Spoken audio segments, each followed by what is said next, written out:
All right, are we're early, but class is already here. Is this class in session or is this like an extracurricular thing? No, this is in session. This is us, man. This is Okay. us. All right, Yeah. and everyone's there early. Hey, everybody. That can you grab that bag? Yeah, I just got to plug in my laptop. All right, And and how big of a screen are they seeing? we have a 75-inch screen that they're seeing you on, Very so it's good. pretty good. Okay. And it's a tight little space. We actually have students. They're so excited about this. We have students from other classes that don't belong here at all. That's good. But we That's have about good. a 20-person group. And this class, as I mentioned to you in our communication, is actually just a conspiracy theories class. So, one second. Raise your hands if Oh. you believe in conspiracy theories. All right.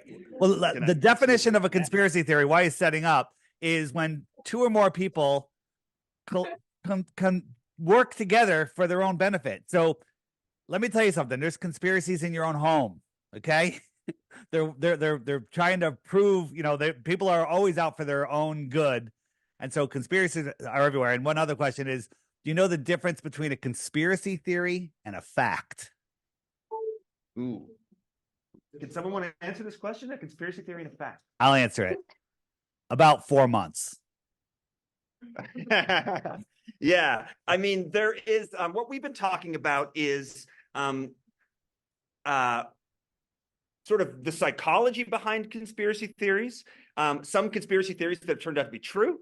Some conspiracy theories that I guess we're still waiting on, or at least we don't buy into. And how do you distinguish between the two things? And what's interesting about flat Earth is it's making a scientific claim along with a conspiracy claim.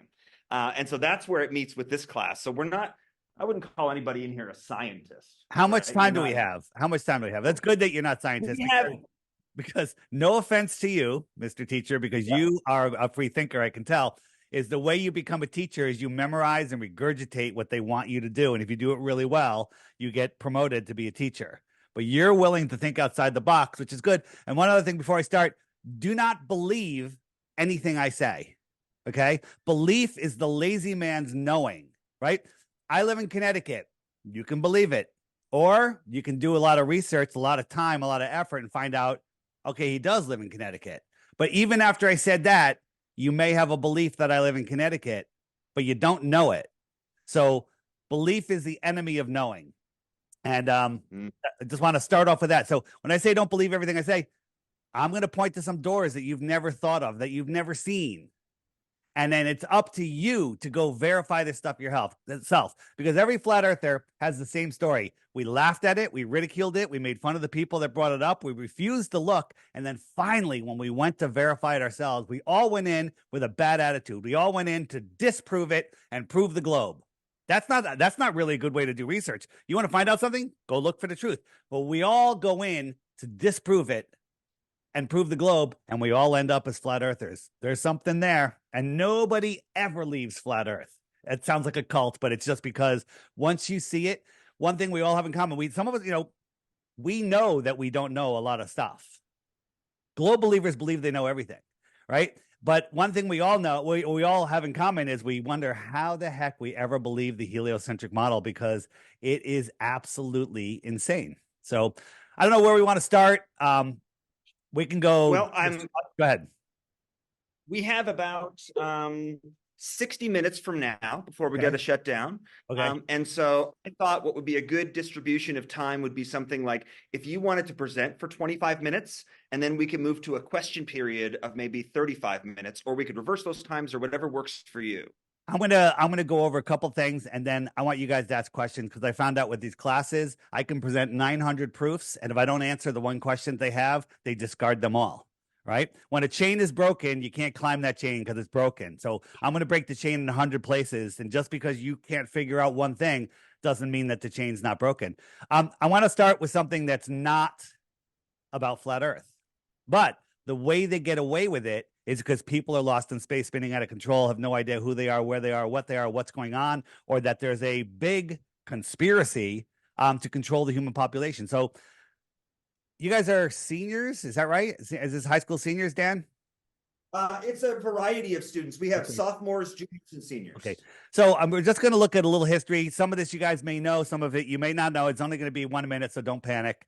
They lied to us about the USS Maine, and that's what started the war with Spain. Okay, and now all these things I'm showing you have been disclosed as, hey, that was a false flag. A false flag is when you create an event, a fake event, to initiate something. They lied about the Lusitania sinking to get us into World War I. We sank our own ship. This is all disclosed. This is all admitted, right? They lied about Pearl Harbor to get us into World War II. A lot of people say, well, how did the Japanese attack Pearl Harbor if the Earth is flat? And I'll show you that when we get to it. They lied about the Gulf of Tonkin to get us into the Vietnam War. We actually blew up our own ship. Disclosed by the government. This is not a conspiracy theory. It used to be a conspiracy theory, but now it's a fact. They lied about killing babies. You guys are probably too young, but during the Iraq War, she came up and said that the Iraqi soldiers were going into hospitals and throwing the babies on the floor and stealing the incubators. She's like a prince's daughter, and she lied.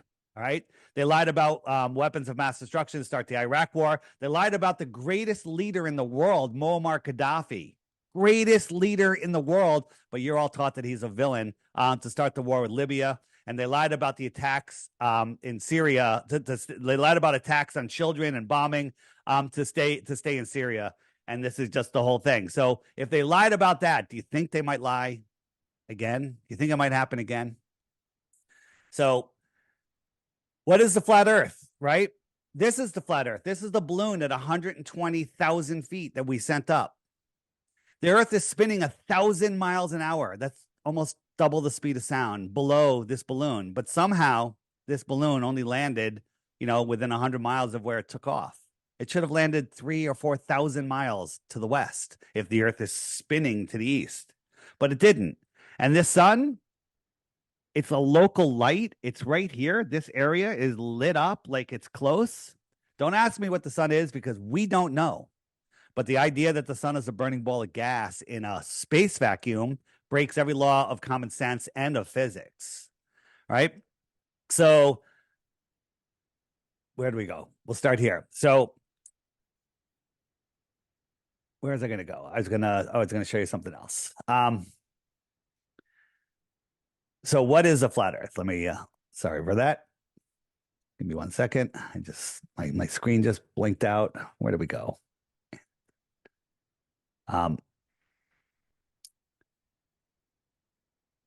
Where'd it go? My entire OBS just disappeared. Give me a second. Here it comes. It's booting back up. All right, so there's here we go. 127,000 feet. There we are, 127,000 feet. When you look up flat Earth, if you Google it, Google are the people that are trying to control you. Google is run by the government, right? You'll get a picture of this. This is not flat Earth. This is a fake flat Earth in a heliocentric model. And, people say, well, why is the Earth flatter and all the other planets are round? This is a double fake model, a fake heliocentric model with a fake pancake flat Earth. We don't believe that there are other terra firma planets. Planet is plain with a T on the end. I don't know. That's a little coincidental. When you Google flat Earth, if you go on Google flat Earth, you're going to find all propaganda. So you have to find where the information is. And I'm not saying to believe anything. Again, as I said before, don't believe anything. You need to verify these things yourself. So a little experiment that you can do. This is a flat table here, and we have a little piece of paper, and we're bending it. So when it's curved, you see the light as a point, and when it's flat, it looks kind of like what we observe. Jump forward here, across the ocean. So is this a curved body of water or is it flat? Now, people say, well, what about boats going over the horizon? I've seen boats go over the horizon, and that's what we've all been programmed to believe. But in reality, boats over the horizon, they're just going out of your view. And let me show you what that looks like, because that's a big one. I'm sure a lot of you will ask about that one. So let's hit that one first. First, we'll start with this. This is a a space this is in California, from Malibu. We can see this mountain in the distance, and we're using an infrared lens to cut through the haze, because if you take the infrared off, this is just a blue sky and you can't see the mountain. This mountain should be 123 miles away. It should be over 7,000 feet below a physical curve. So a ball has a physical curve. This ball is hiding my mouth. You can't zoom in and see my mouth because there's a physical obstruction in the way. But the very, very tip of this mountain is all you should see. We can see the whole mountain. Now, the bottom gets obscured a little bit, and that's because of the atmospheric density is just the thickest at the bottom, and things merge into the horizon. If we have time, we'll get into that. But a lot of the stuff, I'm just going to show you brief things, and then I want you guys to go look further, and I'm going to show you where to get all the information. It's basically go to my website, flatearthdave.com, and everything is linked there. So boats over the horizon, that's what I wanted to show you. Excuse me. Where'd it go? All right, here we go. So when you look into the distance, the sky and the ground merge together due to perspective. And when we look out at this water, we don't see a boat out here. But as we're zooming in and we're increasing the angular size. And as we increase that angular size, all of a sudden you go, oh, look, there's a boat. So is that boat over the horizon? I'm going to zoom all the way in. Now my finger, pretend it's a little wave. My finger can't hide that boat unless my finger is closer in the distance, and it could hide the whole boat. The boat is disappearing above these waves. And if you understand how perspective works, which almost everybody does not because they don't teach it anymore, if you see a distance, you see something in the distance. Let me just pull up a graphic for you, so this will be good. Where is it?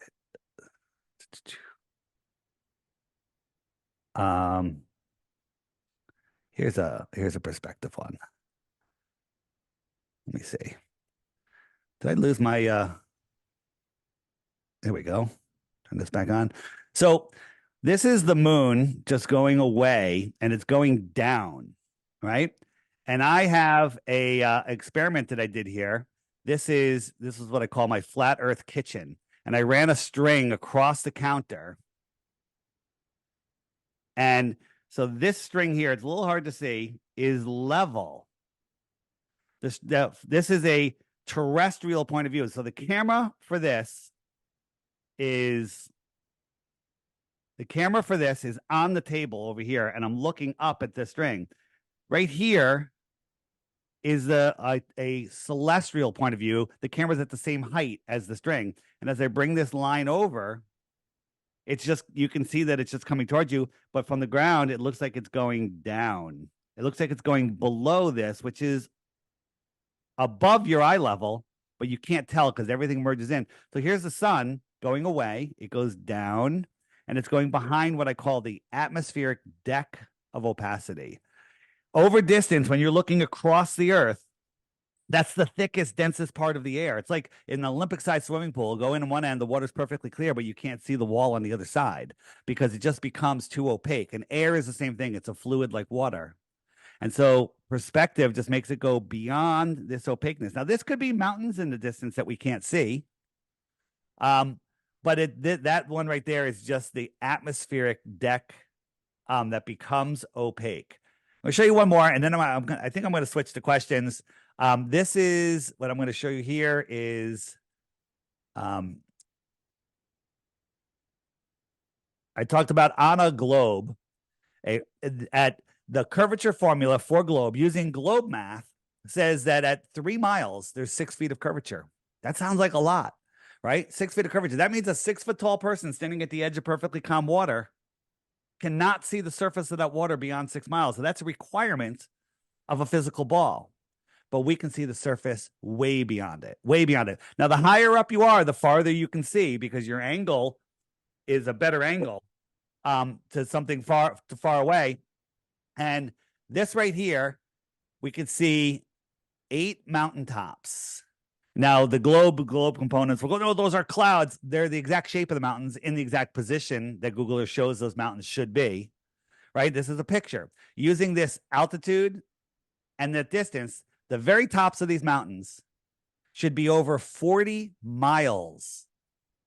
40 miles below a physical curve, but we can see them all, and they all line up on a straight line, kind of right where our eyes see it. So here is, let me just show you one more. This is something that you could do yourself. All right. Where the heck did it go? I'm having a hard time finding some things today. Where did it go? Oh, here it is. Okay. So this is a guy. He went out to this long canal or lake, whatever it is. It was frozen, and he got his camera 6 inches off the ice, and he put these lights 8 miles, 7 miles, 6 miles, and 5 miles away. Using globe math, this light should be 30 feet below a physical curve, 22 feet, 15 feet, and 9 feet, but they all show up on a flat plane. All of your senses, everything in your life experience tells you you're not moving, you're not spinning, you're not curving, you're not flying through space at incomprehensible speeds.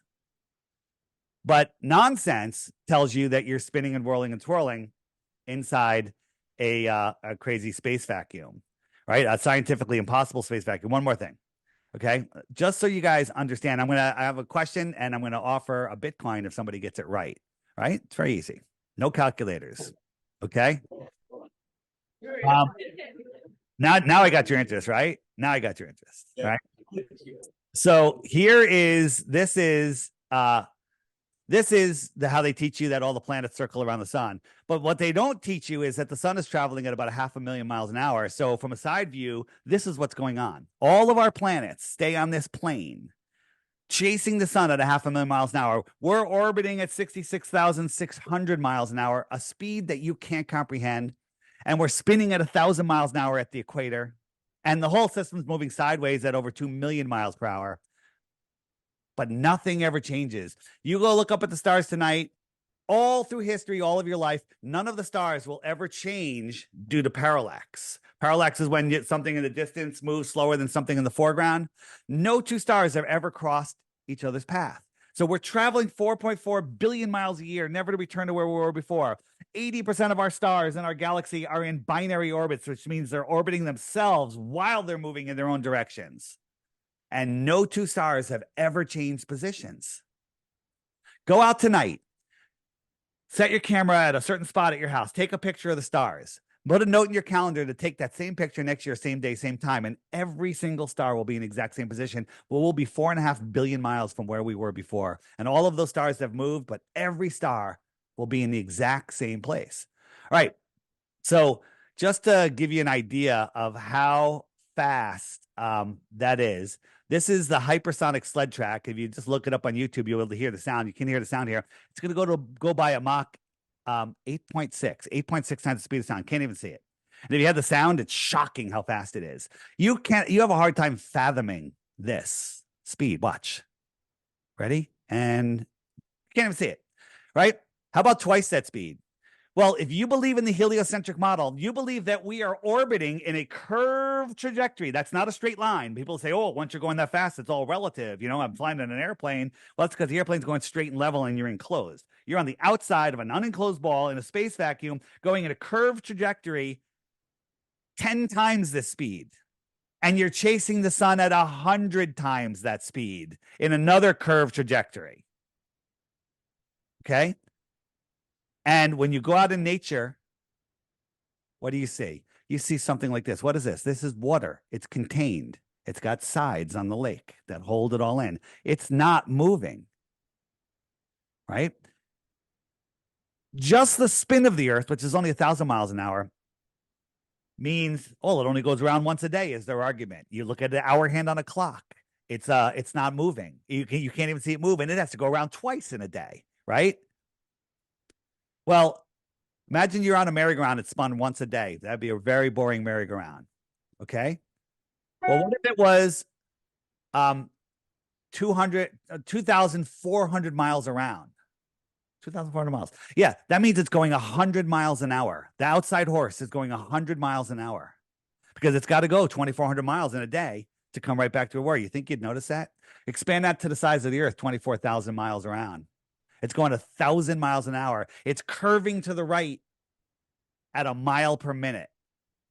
Do you think you'd notice? I think you would. All right. We've been brainwashed since before we can talk, with Sesame Street, with Disney, with movies. Everything is about space. Space is way cooler than you think. So here's my question. The closest star, other than our sun, because people say that our sun is a star, the closest star, what happened to my, oh, there we go. The closest star, sorry about that. I'll be right back. Here I am. The closest star is 4.5 light years away. A light year, that's the distance light travels in a year, if you believe that. That's 25 trillion miles rounding off. 25 trillion miles.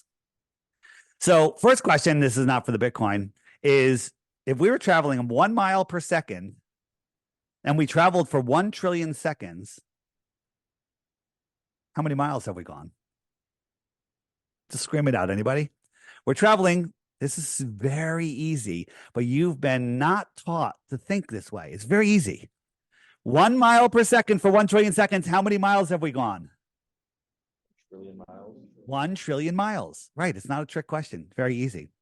So how long, this is for the Bitcoin. If you guess it within 2 days, you win a Bitcoin. How long is 1 trillion seconds? Scream out your numbers. Go ahead. 10 years. Close. A little higher. Anyone else? 3,000 years. A little higher. Anyone else? Wait. 30,000 years. It's 31,000 years. Let that sink in. If you were in a rocket ship going faster than anyone's gone, 1 mile per second, and we were in that ship for 31,000 years, we are 1/25th of the way to the alleged distance of the closest star. We got to do that 24 more times. You're going to get really sick of me on this trip, right? And you know what? I'm friends with Elon. He's going to give me a rocket that goes 100,000 miles an hour. Can't even fathom that. It's only going to take us 28,000 years to get to the fictional star planet system that they're talking about. Space is not as described. We live in the center of creation. There is more here than you can even imagine because you've been gatekept. You've been told you live on a ball. If you lived in a building that was 1,000 miles wide by 1,000 miles long and 300 stories high, in that building, there's national parks, there's trains, there's Costco's, there's colleges. You just live your whole life in there. But anytime you get near within a couple miles of the outside wall, there's guards there that say, no, no, no, you can't go there. We have to protect the penguins and the ice. Turn around. Do you think something's being hidden from you? So I can go on and on. I love talking about seasons, but let's take a couple questions from you guys. Who has the first question? Like latter day. Well, so you mentioned that you don't believe in planets. Could you expand on that in any way? So planets are, they used to be called wandering stars. And when you look up, I have a telescope. Have you ever looked up? Yeah, I see these lights in the sky. And, Saturn kind of looks spherical to me. The moon looks spherical to me. But do I know it's spherical? I do not. And when we actually take our consumer optics from today, they've outgrown their lies. And we can see things that they don't want us to see. That's a different. Let me show you something else. This is just how we can see things. Where is it? Closest. Jupiter. So here is a second.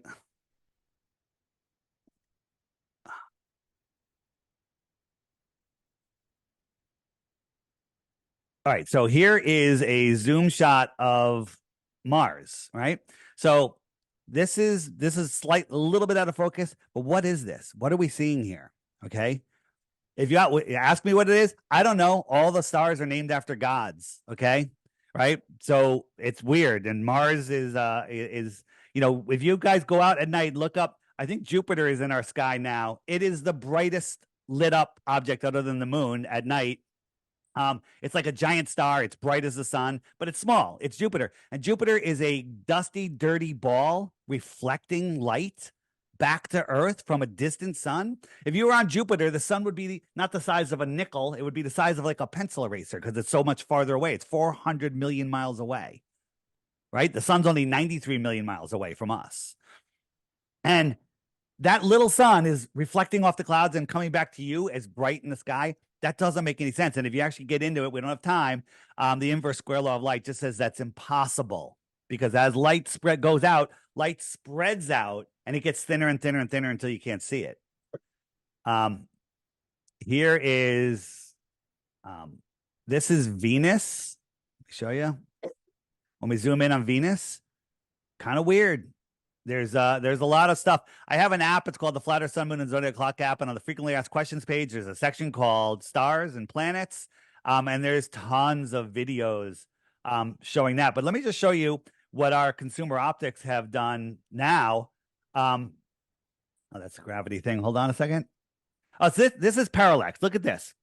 Look at these. If these were stars, these are people on a zero-G plane, right? All of these things are crossing each other's path. That's parallax as they move, right? No two stars, as I said earlier, have ever changed paths. They've never changed paths, right? They're all changing. They're all, the stars we see in the sky are fixed in their positions and they change over the seasons as it moves around. But this is a star. They'll never show you this.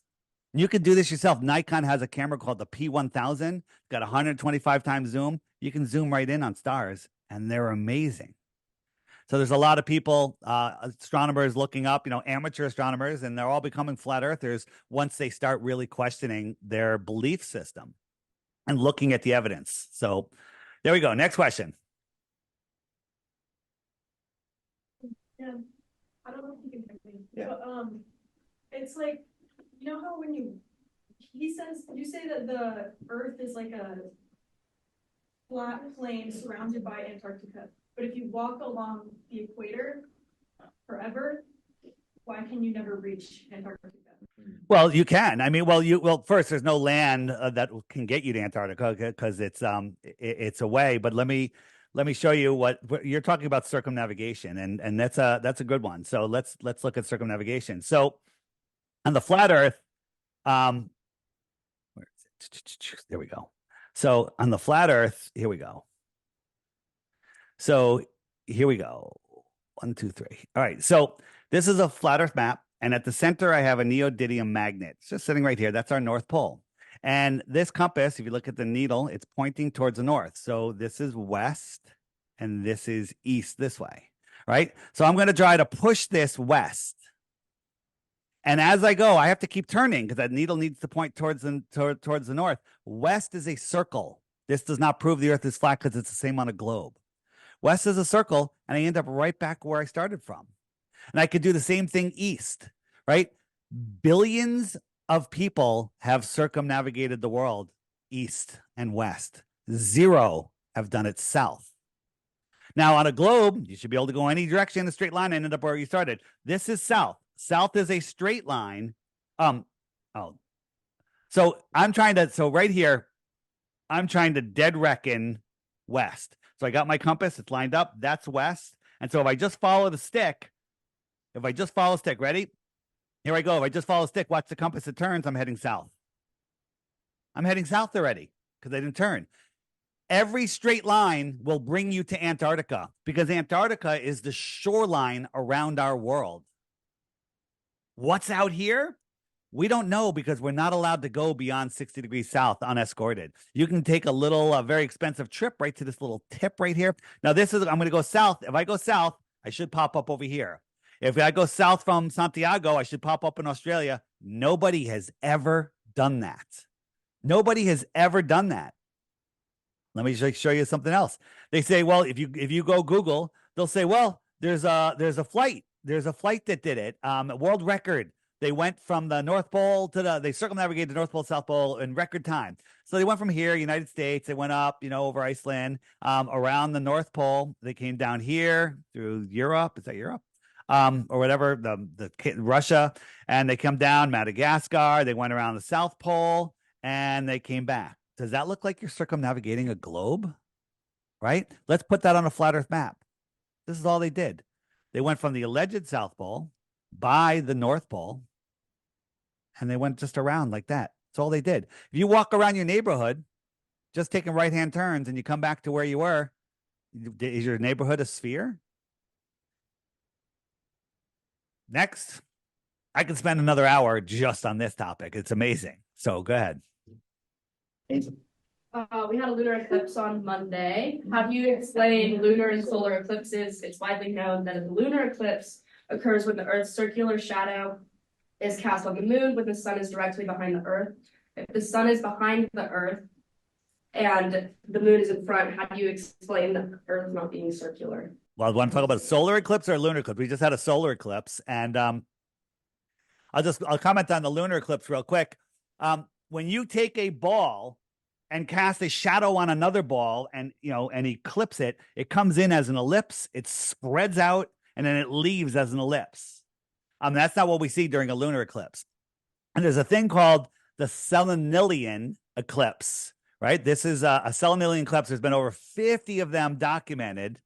And it's when got something going on right here. So it's going, hold on, there we go. Transition. All right, so a Selenilian eclipse. So we got the sun over here, we got the moon over here. You're standing right here. You're on the top of the Earth, all right? And as the Earth goes up, it casts there's your eclipse. And it exits like that. But there has been over 50 documented Selenilian eclipses where the eclipse starts while the observer can see the sun above the horizon and the moon above the horizon. If the sun and the moon are above your horizons, that means that the Earth is not in between them yet. And worse, the shadow came in from the top. That doesn't make any sense. So what does that prove? Does it prove the Earth is flat? Nope. It proves that it's not the Earth causing it. And if you go, you Google solar eclipse, lunar eclipse, they'll be like, an eclipse on a flat Earth looks like this. And they draw a line, right? That's called a straw man.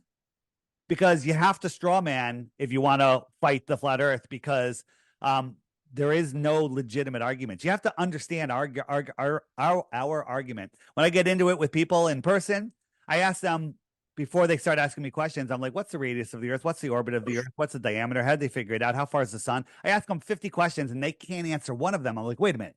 You want to argue with me about the flat Earth when you don't even know your own model? I know more about the globe model than they will ever teach you in school. And that's because once you know about the globe model, you'll and if you have common sense, you'll just let it go. So I'm going to show you, this is worth a couple minutes it's going to take, what I think is happening during the lunar eclipse. I mean, the solar eclipse. Did you guys see the solar eclipse?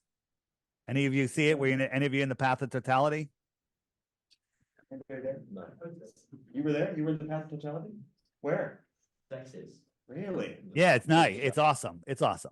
So we're told that the moon is going in front of the sun. Well, think about this. If you've ever been out in the middle of nowhere, no lights around, on a full moon night, clear night, you can read a book by the moonlight. Your shadow is cast on the ground from the moonshine, right? We have all experienced this. So the dusty, dirty ball that they say the moon is reflecting sunlight so bright that it's casting shadow on the ground.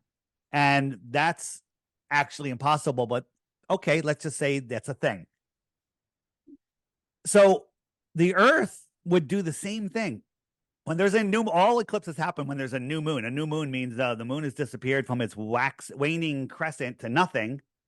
And from a waning crescent to a appearing waxing crescent, it's like 48 or 72 hours, somewhere in there. And nobody from anywhere, even the International Fake Station, has ever seen the moon during its new phase. That's weird. And they say, well, it's so close to the sun's blinding you. Well, what about when you're in a total eclipse where the sun is blocked out? Now, if you were on the moon looking at the Earth, you have a full Earth because the sun's behind, it's lighting up the Earth, right? So the Earth shine 6 times bigger, and I say more reflective, should light the moon up clear as day. No one has ever seen it. When we're looking at an eclipse, you're imagining a moon here. This is just the sun being eclipsed by something. I don't know what it is, right? We're seeing missing sun, missing sun, missing sun. There's no moon there. There's something eclipsing it. Now, this is going to be a little advanced, but I'm going to show you what I think. We all live and we see as far as we can see in all directions. And if you connected all those points, it creates a dome. We call that our personal atmospheric dome, right? So here is on the right, this is the 2017 eclipse. I filmed it. There was some haze in the sky, whole nother topic, okay? And I'm looking at it, and it's interesting. Here is the eclipse that I made. This is a paper towel. Behind it, I have a light shining on the towel, and I'm eclipsing it with a round object. And it looks the same. Okay, what does that prove? Right? So here we go. And I'll move forward here a little bit. This is the 2017 eclipse, and we saw this. Now, this is just blown out. The eclipse is like 85% right here, but this is so bright, it's just the camera lens can't handle it. Put on glasses and you would see the eclipse. This is a lens flare. This is a lens flare, but this is locked in position with the sun. Why isn't it moving? If it was a lens flare like these two, it would be moving, but we're like, what is that? And I think that the sun we see is within the firmament above us. The firmament is the dome that covers our world. And so I did a little experiment. So here is my eclipse. Now, I'm showing you what's going on side view. Here's my light. Here's my Snapple bottle cap, which is eclipsing. And this is our dome of vision. So we're over here on the Earth. And I'm looking over here. I can see the sun, the apparent sun. I cannot see the moon. I just see something eclipsing, or whatever it is eclipsing that light, I can see it, right? And so I don't see it enter, I don't see it eclipse it, and I don't see it exit. So here it goes, it's exiting. I don't see anything, but I could imagine that that's the moon. I could imagine it. And then I realized, hey, maybe our dome of vision is less opaque. So I did it with thinner tissue paper. And here I am. There's the light behind the paper. That's the source light. This is the light that we see. This is the sun that we see. And when I compare it to what we actually saw, they look identical. So if you ask me, I think the sun that we see is an apparent sun in a position relative to our own. On my app, the Flat Earth, Sun, Moon, and Zodiac Clock app, you can find it at flatearthdave.com. There's an eclipses section. All of the videos in that section are being hidden from your Google searches. They will not show you these videos. Okay? If any of you have Android phones, if your teacher wants to send me an email with, I will give you, tell me how many there are. I'll give you the guys the app for free. I can't do it for iPhone, but I can give it to you for free. It's a $3 app, but I'll give it to you for free so you can check these frequently asked questions out. All right? Next question. Can I ask a question? Is that okay if I do? Yeah. I just want to, because it's conspiracy theories class, I wanted to just ask a little bit more on that topic. Yeah. And so, I was wondering if you could talk a little bit more about the conspiracy aspect of it in terms of who exactly knows the Earth is flat but is covering it up. That's a great question. So the controllers of our world are, when you look into this, they're doing a number. It's shocking. We're all like just blown away every day on how deceived the world is. And somehow we had the discernment to look into this stuff. So the question is, why would they lie about the shape of the Earth? What difference does it make? I still have to go to work on Monday. We've all been programmed to say that. I still have to go to school on Monday. I still have to go to work on Monday. And I said that too. Didn't want to look at it. By the way, I don't have to go to work on Monday. I'm not even sure what is today, Friday. Okay.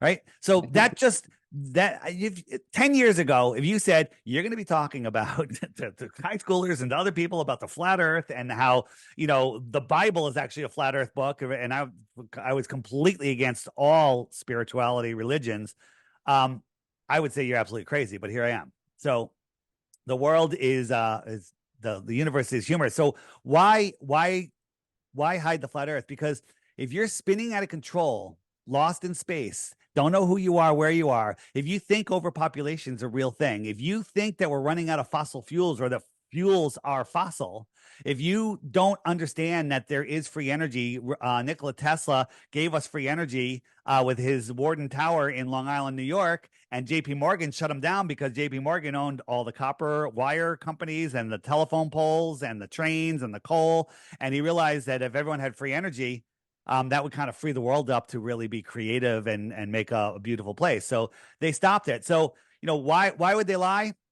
They're hiding free energy. They're hiding the creator, right? I completely did not believe in a creator, and most people don't these days, especially young people. I don't know about you guys, but when I was understood that the Big Bang was made up by a Jesuit priest, and then when I understood that this place is intelligently designed, I have no other option than to understand that this place was created. And that's where I draw the line. Whatever your relationship with the creator is, that's fine. That's your deal. But this place is intelligently designed. We're at the center of creation, and we are special. They're hiding more resources. All of the empty oil wells are full again. Where did that oil come from? I thought it takes millions and millions of years of decaying dinosaurs. By the way, dinosaurs are a hoax. Okay, dinosaurs are meant to hide giants and our true history. And because they find these bones, they're like, oh, that was a dinosaur. No dinosaur head has ever been found, ever. There were giant animals, right? You look at the Chinese flag, there's 12 zodiacs on it, 11 real and 1 fake, dragons. Why would they have 11 real animals and 1 fake one? And when you start looking into the history of all this stuff, the evidence is undeniable. They're hiding scientific knowledge. They're hiding what's in Antarctica. They're hiding what's at the center of creation, that you're at the center of creation. And they're hiding that you're special, that you actually have power over them. The creator, man, maybe government. Government wants to be on top of the creator. They're already on top of all people's minds. They're taking over. Govern means to control, meant as the mind. They want to control your mind. They want you afraid of everything. They want you living in fear, because when you're in a fear energy, you can't manifest the world that you've been meant, that you've inherited by incarnating in this place. So once you start seeing that, you take your power back. I mean, it goes way, way deeper. What I encourage you guys to do, if you go to my website, even if you don't get the app, there's a link on my website to my interviews. Watch those interviews. Watch the must-see videos. There's a list called, it's called the Crash Course. It's free, right? But you won't find any of those videos on your own. But watch those. Watch the first 3, and you're going to be laughed at by your family because you're going to be a flat earther, right? But stand in your truth. Investigate everything. Can I ask you, are there any conspiracy theories that you don't believe? That's a question that years ago people said, Dave, there's got to be something. There's got to be conspiracy. I'm sure there's conspiracy theories, but like everything can't be fake. And I said, well, Sully landed that plane on the Hudson River. Remember that? The bird strike on the New York City, right? Never happened. It never happened. Okay. Why would they do that? I don't know the why. I mean, I have theories, but there's video of them towing a plane with a black tarp to that position and then pulling the tarp off. Okay. It never happened. So are there conspiracies? Yeah, I'm sure there are. I can't think of one off the top of my head, but there's like, Australia doesn't exist. That's baloney. That's stupid. It's dumb, but they want you to believe flat earthers believe Australia doesn't exist. Right. They want you they want you to believe a lot of stupid stuff, but let me show you. We got time. Let me show you one thing about. We don't need to go beyond 60 degrees south to prove the Earth is flat. We can do that from our own yards. Common sense will show you, right? We don't need to go higher than we can get, which I think is well under 100 miles. Our balloons only go up 20 miles. But there was a rocket that was shot up by. It was a amateur rocket that it was shot up, but it was sponsored by Red Bull. And where is it? Hold on a second. I'm looking for.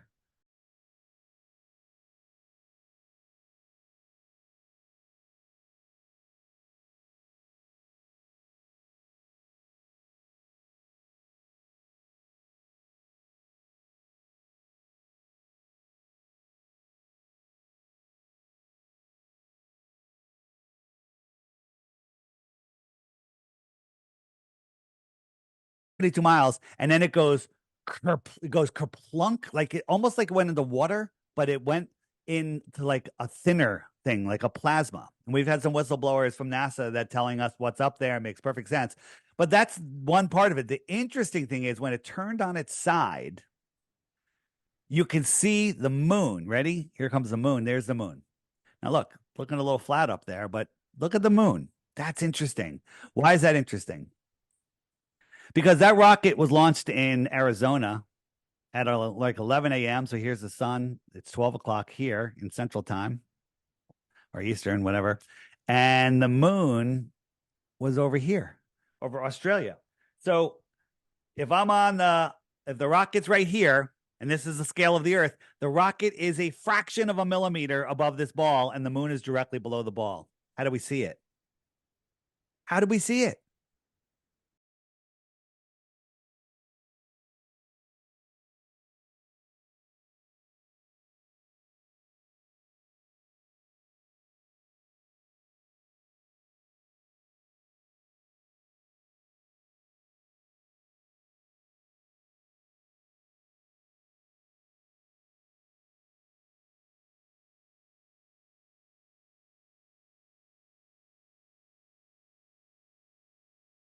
Video.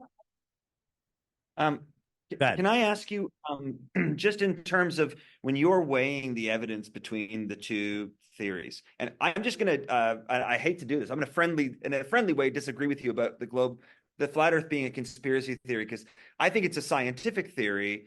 I don't think any globist would say that there's no conspiracy behind hiding the flat Earth there is a conspiracy behind hiding the flat Earth. There's no conspiracy that I can think of that's hiding a global Earth. They're putting the globe out there. So you believe we live on exactly. you believe we live on a globe. Why? Because there's a conspiracy that's convinced me. Forget the conspiracy. Give me your proof that you live on the globe. One reason. What can you come up with one reason? I'm going to tell you, you can't. I was like, oh, of course, there's a million reasons. Can you come up with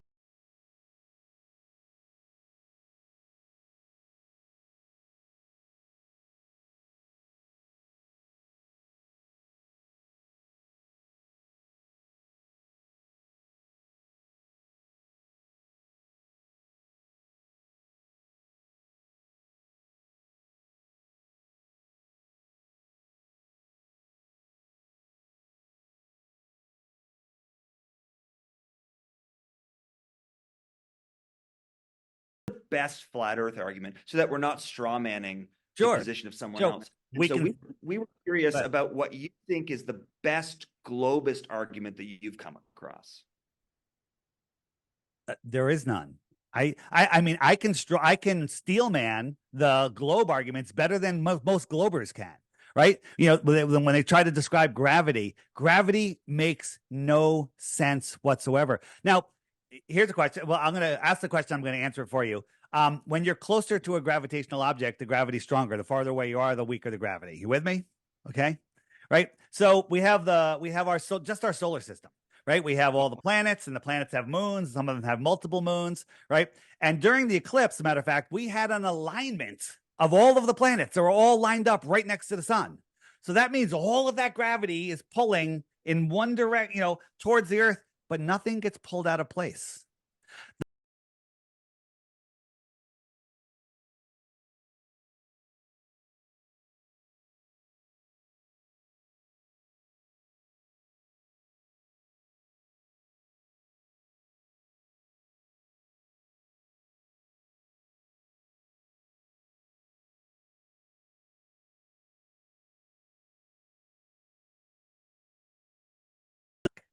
The sky clock is what time is.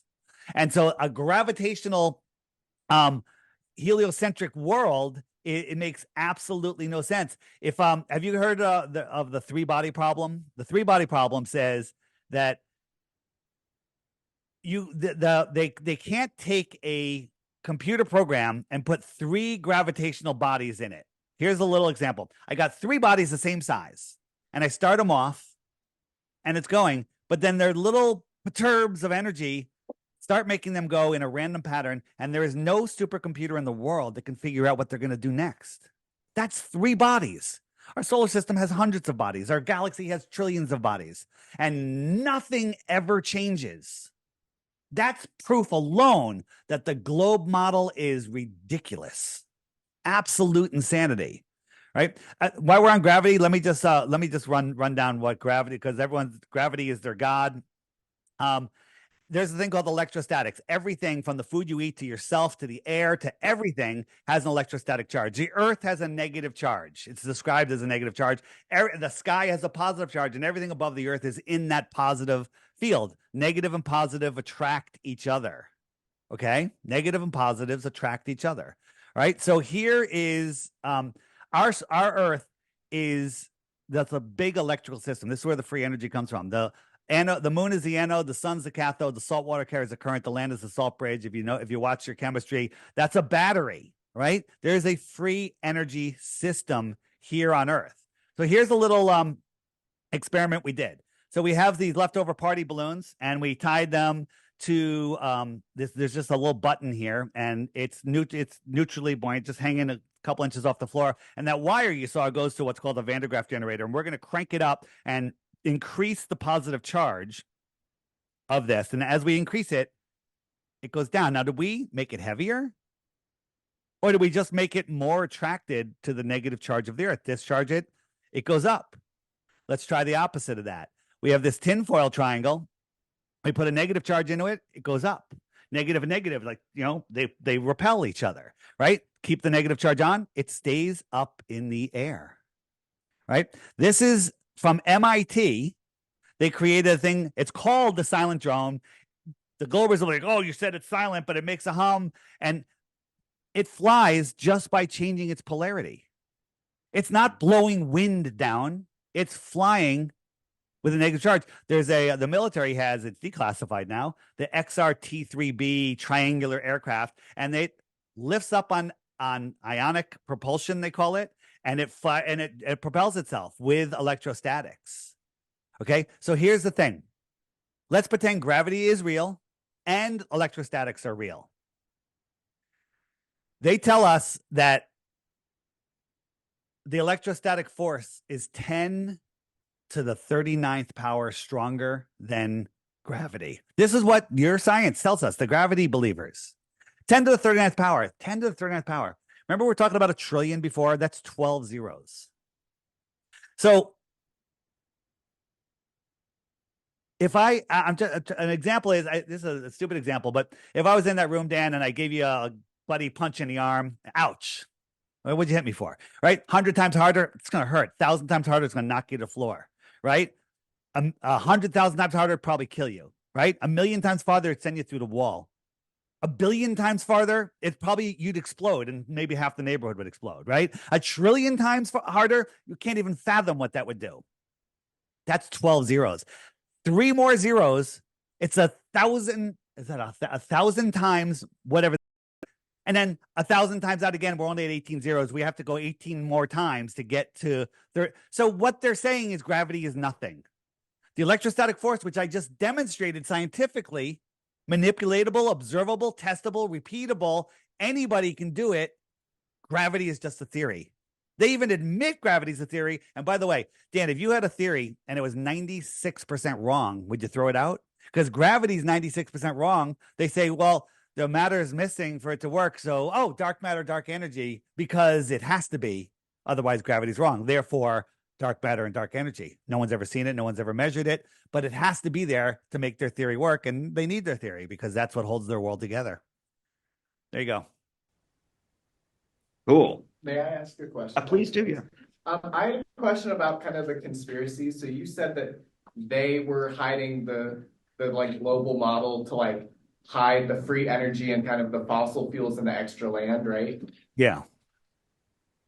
So I was curious why that was introduced, because at the time when we started to like stray away from the like, we started to go towards a heliocentric model, the world wasn't in need, like we weren't using fossil fuels and we didn't need free energy, and we weren't in a time where we were needing more land. So like what sparked kind of the change from going towards like like the world is the center of the universe to kind of the sun? Like what was their motivation to start covering this up and propagating this? Good question. Who told you that story that you just told me? Who told you that's when we learned about you told them?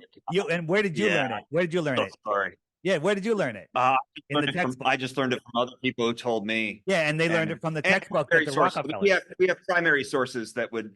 We have historical records, like actual written physical documents that I've had to read in other languages that tell me that people really did talk about these things, think these things, and unless someone's gone into all the archives and faked all the handwriting and everything, we do seem to have a pretty good historical record that at the time we weren't using fossil fuels, and at the time.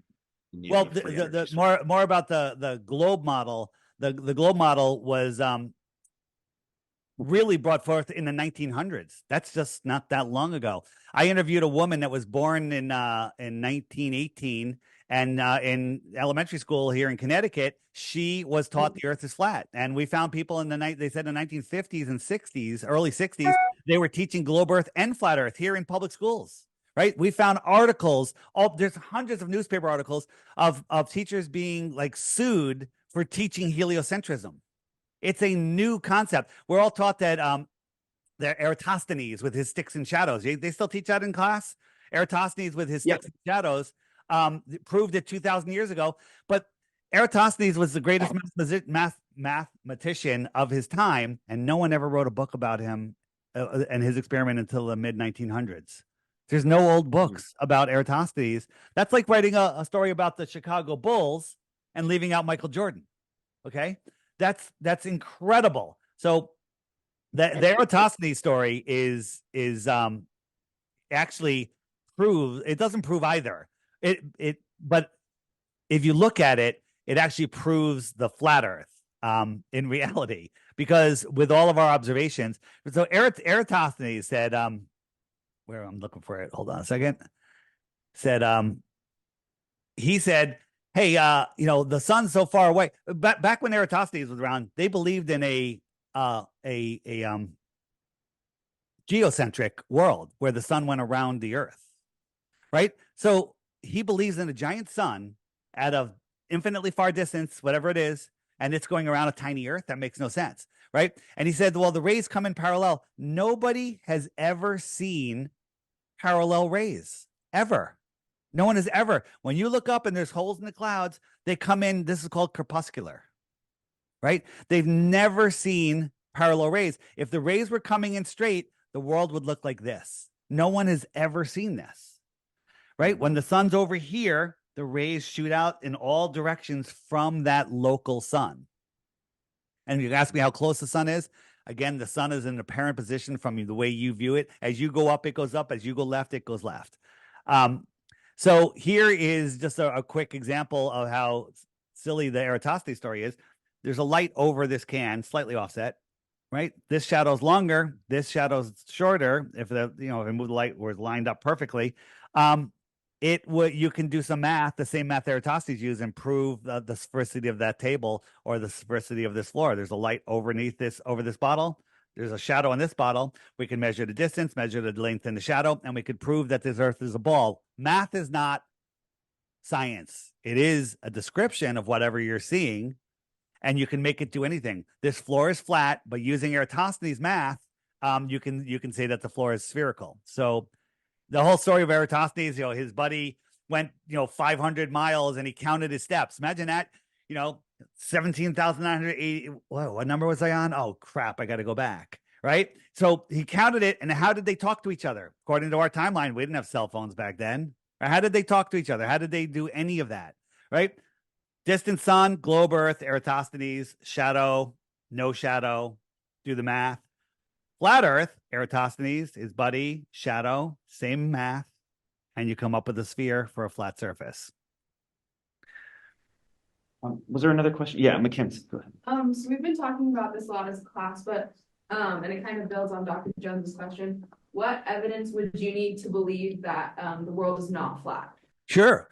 Show me curvature. Show me axial rotation. Those are the first two. Show me high pressure next to low pressure or no pressure without a physical container, because that can't happen. All right. Those three things, those are my top three.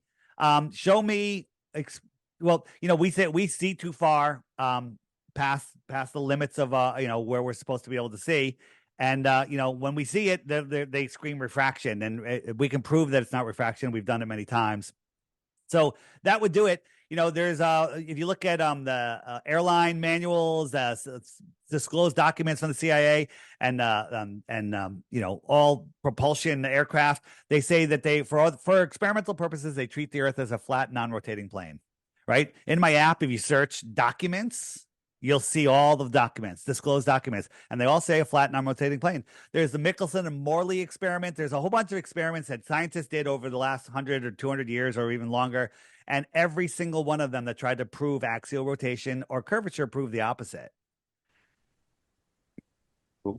Eric. So I was just wondering, how do you approach and perform your research on this topic if basically any online source is censored against it? And also, it seems that a lot of your research is through observation and kind of common knowledge per se. So which principles of science can you trust if a flat Earth goes against the principles of science that were taught? Well, I mean, my favorite is we can see too far. That's the one that got me. You know, when I heard about, you know, boats going over the horizon, I'm like, I live on the water, I know this. And I zoomed in on a buoy that was almost 11 miles away. At 10 miles, there should be 66 feet of curvature. And I saw the buoy and immediately I denied it. I said, well, the curvature math is wrong. So I went to the flat Earth debunking sites by these paid debunkers. And they said, well, you know, that's not how it works. You know, you're here and the curvature is over here, but you're actually sharing that curvature. So, you know, your object's over here and you're here. So it's only half of that distance, which is stupid. But I said, okay, there should be 33 feet of curvature. I could see a 10-foot tall buoy. Right. And I'm like, and I can see the surface of the water beyond the buoy. So there is no curvature. How many stretches of flat water do you need to make a sphere? A submarine on the bottom of the abyssal plain in the middle of the ocean can shoot out its radar and see another submarine 100 miles away. There should be a mountain of dirt in between them over a mile high. The Navy has the rail gun, and it could shoot a target. It could pinpoint a target with a laser beam and hit that target over 100 miles away. There should be a mound of water 6,600 feet high. But somehow it can see it. And if you're claiming refraction, you're in denial. Well, so to continue on that, you showed us a video of a rocket, for example, earlier. How do you know, or how do you even determine that that video wasn't edited? Or if you're already skeptical of online sources, how do you know which sources? Great question. And the answer is it was streamed live. That's one way. But let's look at an Elon rocket, and this was also streamed live. And you're gonna laugh. Now I want you to use a critical eye here. So this is actually not the one I want to show you. Green sallow. Okay, so this is an Elon Musk rocket. I want to pause it for a second. This rocket he's going to send to Mars, and so this rocket weighs tens of thousands of pounds. It's got this little racket sitting on here, and I edited it by just taking out a couple clips just to make it short, but I didn't take anything out of order. Okay, so let's watch. Right, so it's a fire show. So there's one edit. Right, it's not in the left, so we got another edit. How slow it's going. This little flame is lifting up multiple tons. Okay, another edit. It's going, oh, they got another edit. Okay, so we're watching a movie here. So now this rocket seems to be burning out. Now, oh, it's pretty high now. Down. Oh, now it's pretty low. Now I'm pausing it for a second. Use your comment. We can see the side. If it was going way up, we'd only see the bottom. So how high is this rocket? Is it high? The smoke. How fast is that? High again. Look at the smoke. Is that going up? No, it's going down now. So now it's free falling. 10 tons of steel is free falling. Look at the speed of the smoke and watch the next edit. Ready? Now look at the speed of the smoke. This thing is free. This is free. Are we filming the side of it? Oh, look how high it is now. Right? This is not taken out of sequence. This is what they did as a live stream. Now this thing is falling. Now watch this. The bottom rockets, 3 rockets are going to go on. Now look how high it is again. Amazing. The 3 rockets are going to go on. It's going to stand upright. Cameraman's going to go underneath after it. And 2 of the rockets are going to burn out. 3 rockets are on. Edit. Cameraman gets underneath. 2 of the rockets are going to burn out. So it's got one center rocket holding this thing upright. And watch the CGI smoke as it goes to land in a bullseye. smoke, and it lands upright. Any engineer, honest engineer, will look at that and say, this is totally impossible. If you look at like the quadcopters and land, you know, the Harrier jump jet, they got 4 things balancing it. It just lands upright. And this isn't just some small, this thing is huge. This thing is massive. And we just watched that. What does it say? What does that tell you? If they're faking that, they're faking everything. The International Space Station, I could show you hundreds. I'll run out of time in a couple of minutes. On the app, there's a section about the International Space Station. There's the NASA section. There's all the stuff. Go to my website, check it out. Give me your Android. Let me know how many Android people. You guys free downloads for that. Yes. Hey, thank you so much. We have run out of time, but we want to thank you so much for taking your time with us. We should do it for another 3 hours. Every round of applause for Flat Dave. Yes. Great. All right. And listen, don't believe anything I said. Verify this stuff yourself. And your teachers are not liars. They've been lied to. Yeah, that's the difference. All right, Dan, you're the man. Thanks, man. Thanks, brother. Yeah, we'll be in touch. All right. Thanks. See you. Bye.